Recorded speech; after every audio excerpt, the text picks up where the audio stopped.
काय कसे करायचे याची सगळी चर्चा झाल्यावर सगळे लोक उठून एखाद्या युद्धाची तयारी करावी तशी तयारी करू लागले. घोडे हत्यारे घेऊन सगळे वेगवेगळ्या वाटा धरून वाटेगावची वाट चालू लागले.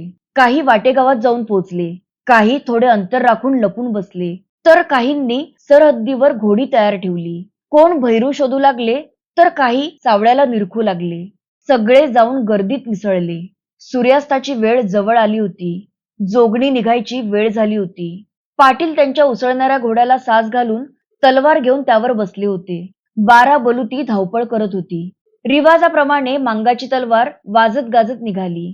मुरा, बळी, किसना, मोडी, ईश्वरा, भिवा, साधू, चिंचणीकर पिराजी, साजूरकर निळाजी, घोंचीकर बळी हे मातब्बर मांग त्यात होते. सगळ्यांनी आपापल्या तलवारी उंचावून धरल्या होत्या. भाले कुऱ्हाडी घेऊन अनेक जण सज्ज झाले होते.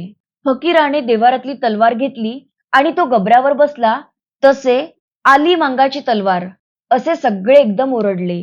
पण इतक्यात फकीराला पंतांचे बोलावणे आले आणि तो गाडी वाटेने एखाद्या झंझावताप्रमाणे पंतांच्या वाड्याकडे निघाला.